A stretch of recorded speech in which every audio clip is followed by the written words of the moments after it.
Have you ever been driving down the highway and suddenly found yourself behind a brand new truck that costs more than most people's houses? You know the one I'm talking about. The gleaming monster with chrome everything, leather seats that probably cost more than your monthly rent, and a payment that would make your mortgage broker weep. And here's the thing that really gets me. The person driving it probably makes less money than you do. So, what's going on here? How are regular people somehow affording these astronomical car payments that seem to defy basic mathematics? My name is Nick, and I spend way too much time thinking about money and why people make the financial decisions they do. If you've ever wondered how your neighbor can afford that $70,000 pickup truck while complaining about grocery prices, make sure to hit that subscribe button and give this video a thumbs up if it helps explain this modern mystery. Now, before we dive into the mechanics of how people are pulling this off, let me paint you a picture of what we're actually dealing with here. The average new car payment in America has crossed into territory that would have been considered absolutely insane just a decade ago. We're talking about monthly payments that exceed what many people pay for rent, and yet somehow millions of Americans are signing on the dotted line every single month, driving off the lot in vehicles that cost more than the median household income. But here's where it gets really interesting. Most of these people aren't secretly millionaires hiding their wealth. They're not crypto billionaires or trust fund babies. They're teachers, nurses, mechanics, retail workers, and office employees. Regular folks with regular jobs who somehow found a way to make the numbers work. Or at least they think they did. The truth is, there's a whole system designed to make these impossible payments seem possible. And understanding how this system works isn't just about satisfying curiosity, it's about protecting yourself from making a financial decision that could derail your future for the next 7 to 10 years. Let's start with the most obvious question. How much are we actually talking about here? Because when I tell people the average car payment numbers, they usually assume I'm making them up. The average new car payment has climbed to over $700 per month. $700. That's not for a luxury vehicle or some exotic sports car. That's the average payment for a regular new car purchased by a regular person. But it gets worse when you start looking at trucks and SUVs, which have become the default choice for most American buyers. These payments routinely exceed $900 per month, and it's not uncommon to see payments over $1,200. $1,200 every single month for 6, 7, or even 8 years. We're talking about payments that total more than $80,000 over the life of the loan. And that's before you factor in insurance, maintenance, and fuel costs. Now, you might be thinking, well, Nick, maybe people are just making a lot more money these days. Maybe wages have gone up enough to support these kinds of payments. And if that's what you're thinking, I hate to be the bearer of bad news, but that's not what's happening at all. The median household income has increased, sure, but nowhere near enough to justify these payment amounts using traditional financial wisdom. So how are people doing it? The answer lies in a combination of factors that have fundamentally changed how Americans approach car buying. And none of these factors are necessarily good news for the people signing these loan documents. First, let's talk about loan terms. Remember when a car loan was 3 years, maybe 4 if you really stretched it? Those days are as dead as the flip phone. Today's car loans routinely stretch 6, 7, or 8 years into the future. Some lenders are even offering 10-year car loans, which honestly sounds like something from a financial horror movie. The appeal is obvious. If you spread that $60,000 truck payment over 8 years instead of 4, the monthly payment drops significantly. Suddenly, that truck that would have required a $1,500 monthly payment over 4 years becomes manageable at $900 over 8 years. The monthly number looks reasonable, which is exactly what the buyer focuses on. But here's what most people don't think about when they're sitting in that dealership. By extending the loan term, they're not just lowering the monthly payment, they're dramatically increasing the total amount they'll pay for the vehicle. That $900 payment over 8 years adds up to over $86,000 compared to about $72,000 if they had taken the 4-year loan. That's an extra $14,000 just for the privilege of having a lower monthly payment. Even worse, they'll be making payments on that truck long after it's worth a fraction of what they paid for it. Cars depreciate rapidly, especially in the first few years. By year 5 or 6 of that 8-year loan, they'll owe significantly more than the vehicle is worth. They'll be trapped in what's called negative equity, unable to sell or trade the vehicle without writing a check to cover the difference. But extended loan terms are just the beginning of how people are making these payments work. The second major factor is the rise of 0% financing and other promotional interest rates. Walk into any dealership and you'll see signs advertising 0% APR for qualified buyers. Sounds amazing, right? Free money to buy that new truck.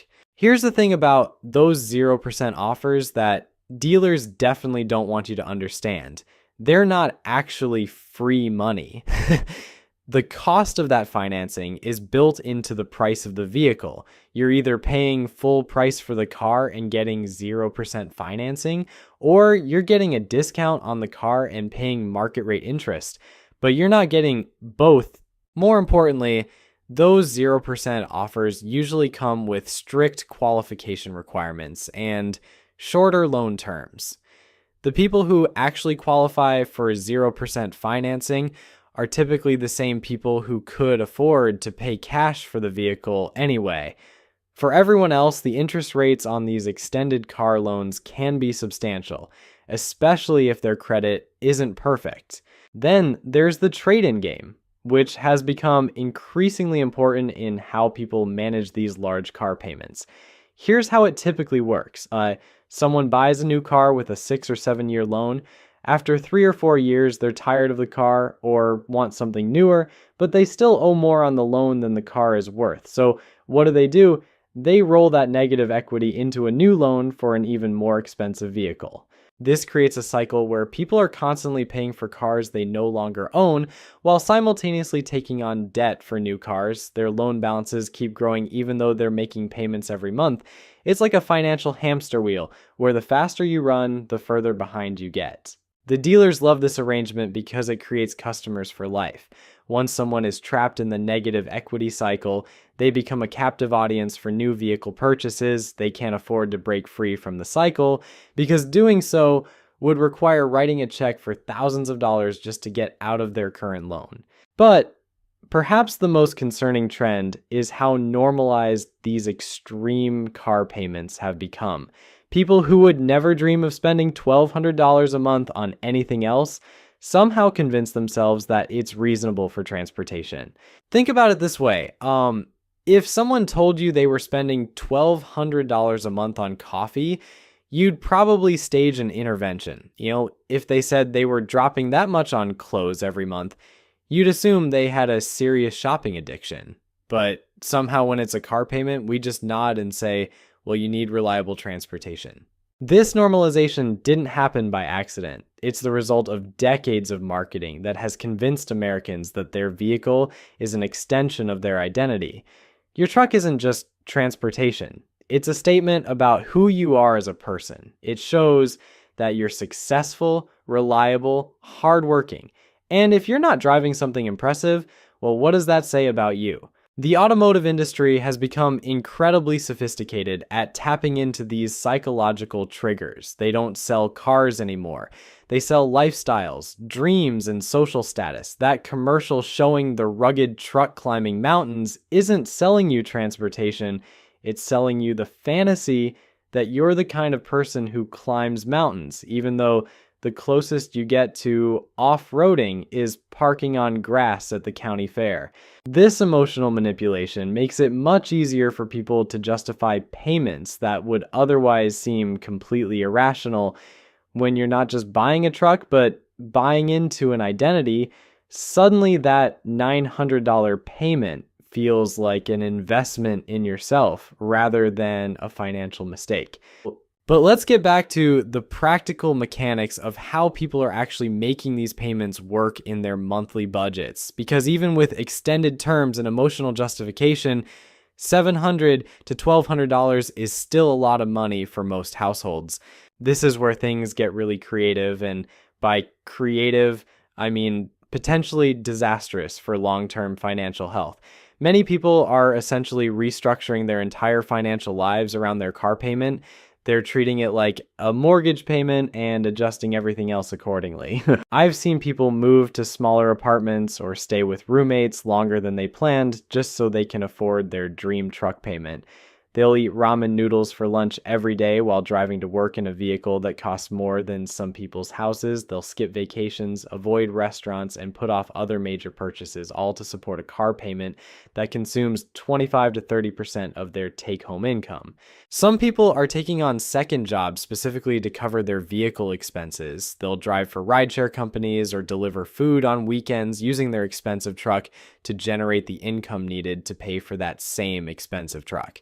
It's like a bizarre form of automotive indentured servitude where your car becomes both your master and your means of survival.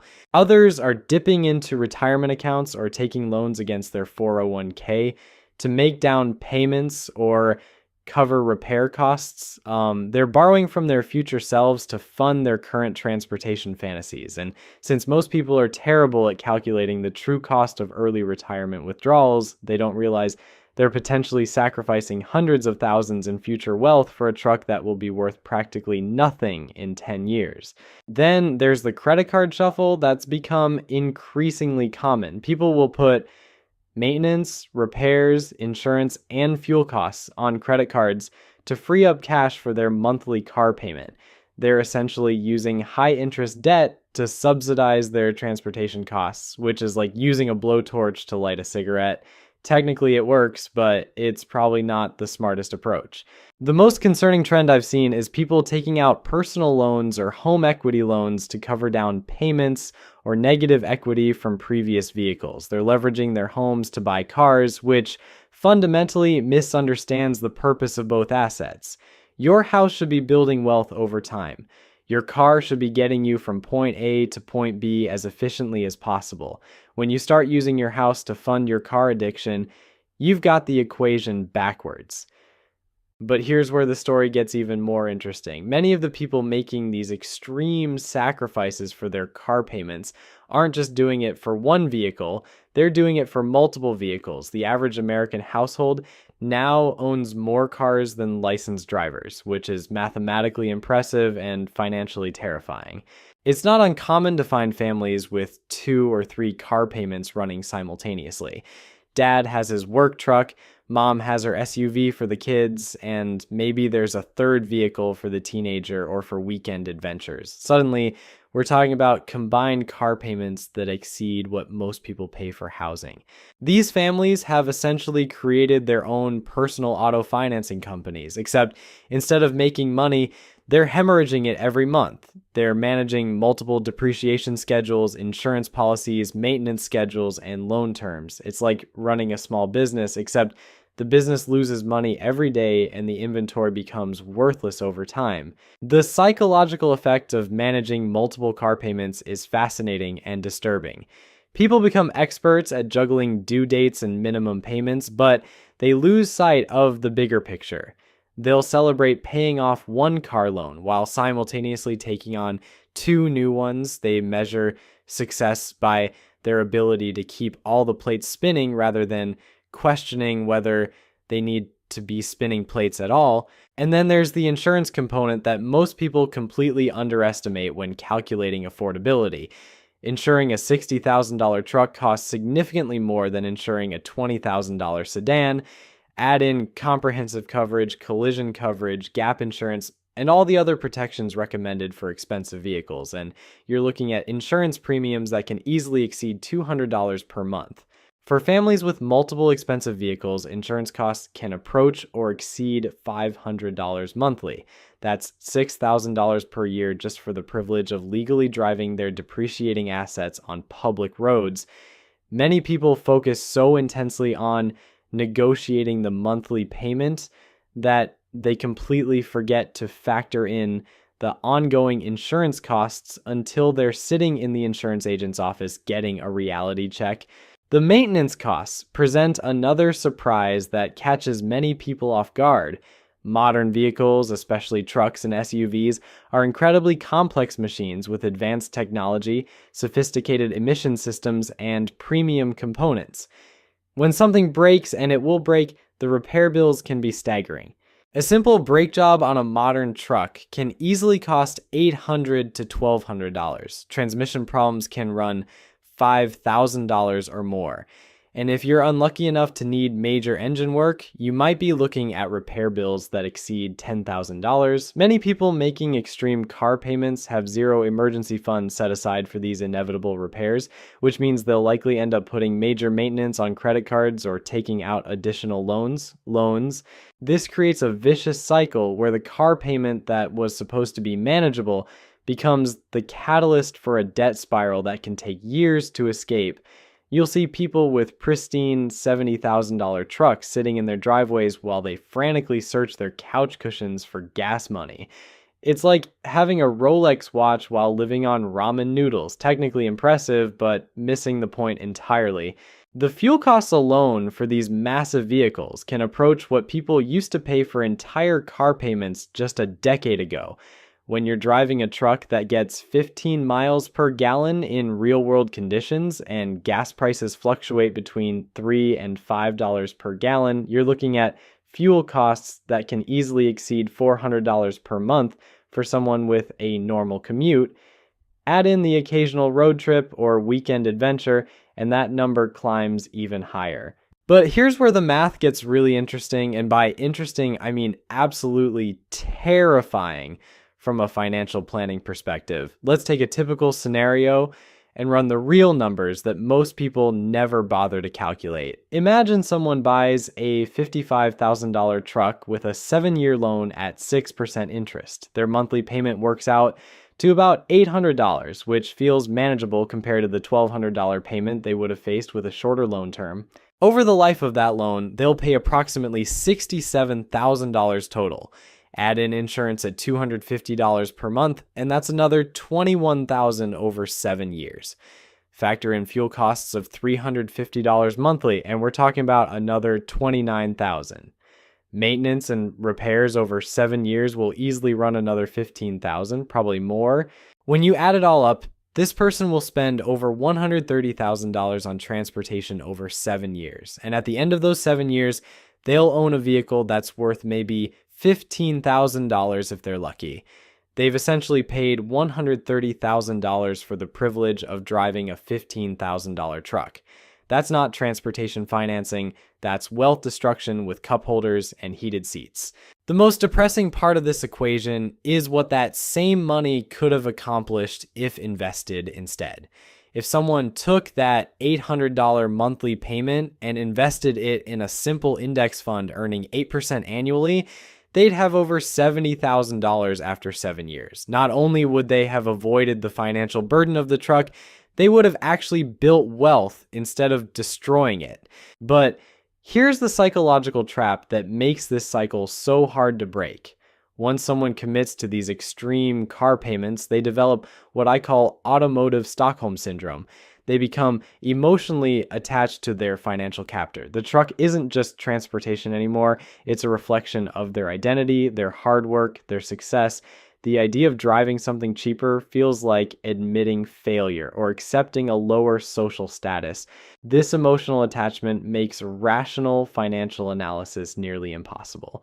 When someone suggests they could save hundreds of dollars monthly by driving a reliable used vehicle, they don't hear a practical financial strategy. They hear an attack on their self-worth and their right to enjoy the fruits of their labor. They'll defend their truck payment with the same passion they'd defend their family, even though that truck payment might be preventing them from actually providing for their family's future.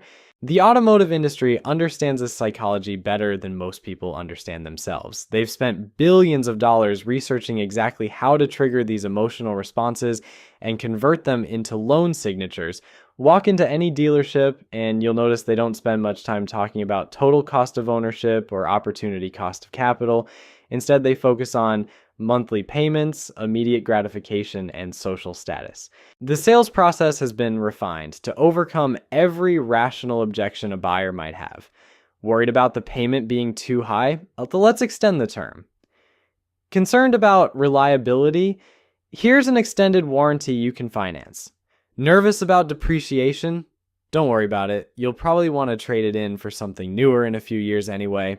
So there you have it. The mystery of how people are affording these insane car payments isn't really a mystery at all. It's a carefully orchestrated system of extended loan terms, emotional manipulation, and financial gymnastics that would make a circus performer jealous. People aren't actually affording these payments in any meaningful sense. They're just kicking the financial can down the road while convincing themselves they deserve that shiny truck.